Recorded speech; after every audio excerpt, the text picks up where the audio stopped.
Pinagpapaliwanag ng LTFRB ang bus company na nasangkot sa karambola sa Subic-Clark-Tarlac Expressway o SCTEX kahapon. Sa show cause order na ibinaba ng LTFRB, inutusan ang Pangasinan Solid North Transit na ipaliwanag kung bakit hindi dapat sila tanggalan ng Certificate of Public Convenience matapos ang insidente.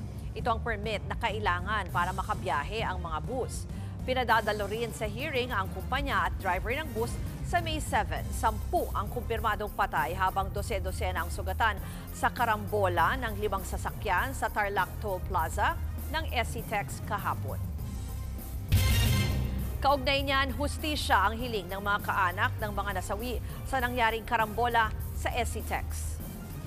At live mula sa Tarlac City, nasa frontline ng balitang yan, si Nina Ongpauco. Nina, may mga nagsalita ba dyan sa mga kaanak ng mga nasawi?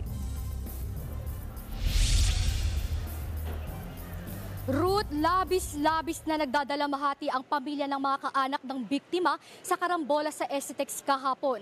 Hindi pa rin sila makapaniwala sa malagim na trahedya na nangyayari kahapon. Labis ang pagdadalamhati ni Roxanne nang malaman ang balitang nasawi sa trahedya ang kanyang kaanak sa nangyaring karambola ng sasakyan kahapon sa Tarlac City. Dahil ang mag-asawang sakay ng SUV na sinalpok ng isang van matapos itong salpukin ng pampasaherong bus. Mapunta lang sanang Baguio ang mga biktima para magbakasyon nang mangyari ang insidente. Ligtas naman ang 2 taong gulang nilang anak na sakay rin ng SUV. Malungkot dahil siyempre nawala yung mag-asawa, pero nagpapasalamat pa rin dahil yung anak nila binigay pa ni Lord sa amin. Sana panaginip lang lahat.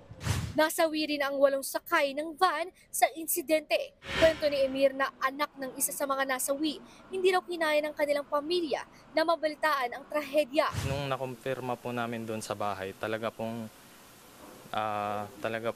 bumagsak po kami lahat, talagang iyakan po kami.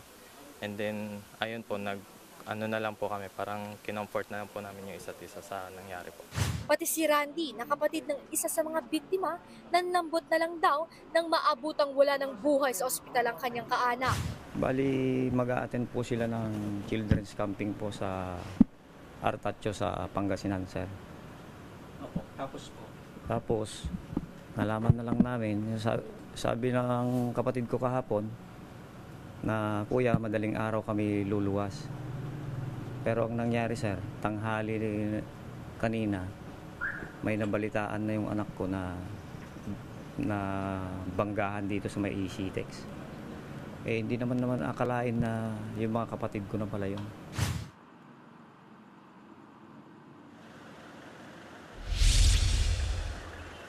Ruth, tukoy na nga ang pagkakakilanlan ng mga biktima na nasawi sa karambola kahapon at patuloy na nakikipag-ugnayan ang pamahalaan ng Tarlac City at DSWD para bigyan sila ng tulong pinansyal sa mga biktima na nasawi kahapon, Ruth. Yan po ang ulat ni Nina Ongpauco. Mga kapatid, ako po si Ruth Cabal. Maging maalam at may pakialam sa mga may init at rumaratsyadang balita sa Frontline Express. Para maging updated sa balitaan, mag-subscribe lang sa social media pages ng News 5.